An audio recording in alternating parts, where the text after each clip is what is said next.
So what we're going to do now is begin on the journey through the 7 essential steps that everyone facing retirement should consider. Now, to make it easier for you, because it is the evening, we've all had a long day, I'm going to introduce you to Bob and Carol, and they're typical of the clients that we help every day. Now, Bob's 57 and Carol's 55. He's a supervisor at Printing Works, earning around £32,000 a year, and Carol works for the local government, earning £20,000. And their joint take-home pay is approximately £3,000 a month. Now, don't worry if your situation isn't the same as that. You may earn less, you may earn more, but the steps are the same for everyone. Now, they plan to retire in 5 years, when Bob's going to be 62 and Carol's going to be 60. They own their own home, which is worth about £280,000, and they've got a £30,000 mortgage outstanding. But by the time Carol gets to 60, that's actually going to be cleared. They do have children, but they've left home now. So step 1, work out how much you're going to need in retirement. Bob and Carol, like many of the clients who come to see us, have never actually sat down and worked that out. It may seem obvious to us, but it's not.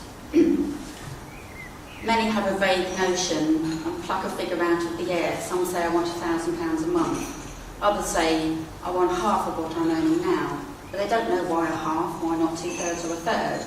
They just haven't worked it out. Now, if you just sit back and hope that everything's going to be okay, you're going to have an anxious few years coming up to retirement. If you work it out now, then you will have time to do something about it. It's better to know now than on the Friday that you actually retire, when it's going to be too late.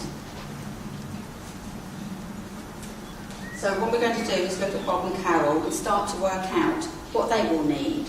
Now, in retirement, some of their expenses will disappear, some will increase, and there are likely to be some new expenses. So what we're going to do is start off with the unavoidable cost of living that we all have. And you all have different amounts, but the principle is the same. So as I said, they've got a mortgage and they're paying £420 a month at the moment, and when they retire, that's going to be gone. Brilliant. The noose they've had around their neck all those years, the biggest expenditure, apart from the children, will have disappeared.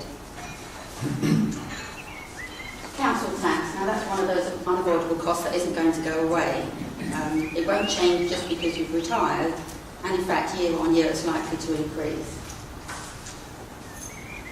Electricity, we've actually put here that it will go up in retirement, and the same will apply for gas and other utilities. And the reason is that you're going to be spending more time at home. So if you calculate in that that's going to increase, you often hear in the media that's the biggest worry of some people in retirement is their utility costs, and unfortunately that will increase year on year. Food shopping, when you look at that, we don't think that will actually change just because you've retired.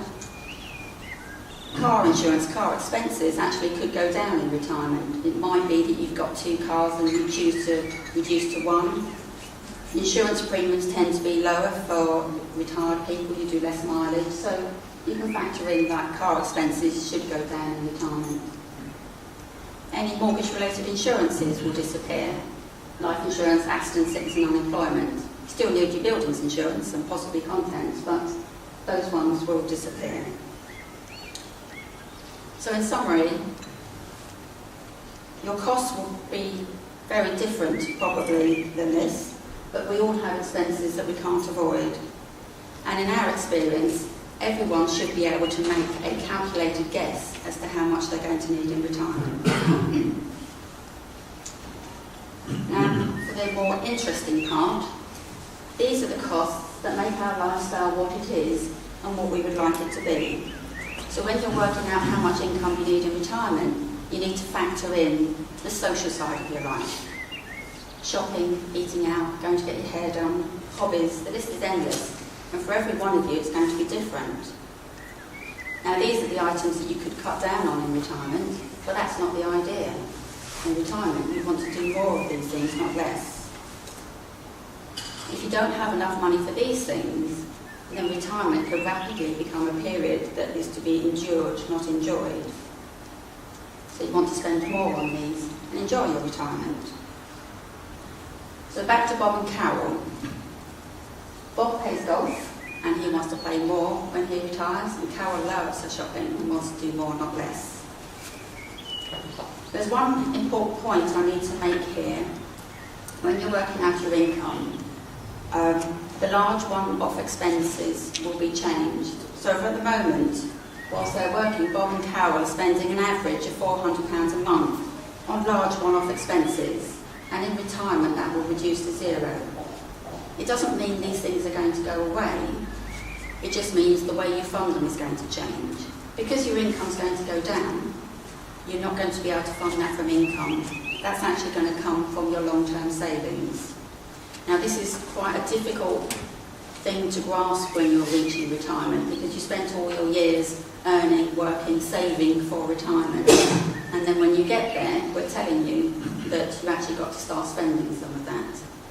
So as you get to retirement, you're used to building up a pot of money, you've got that comfort factor that knowing that money's behind you.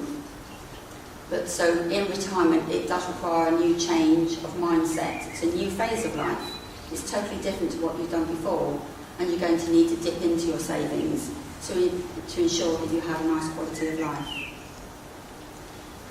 So by the end of the first step, you should have a pretty clear idea of what you're spending now and what you're going to need in retirement. And to help, we've actually got a budget planner on our website. That will take you through step by step all the points that you need to consider, what now and in retirement. But if you need any help once you go through it, please let us know and we'll do what we can. So we've taken Bob and Carol through the budget planner, and this is the summary. I'm not going to bore you with everything they spend their money on. But at the moment, they're spending £3,000 a month, and they've calculated that in retirement that's going to be about £1,800 a month, or £22,000 a year. So that's the end of step one.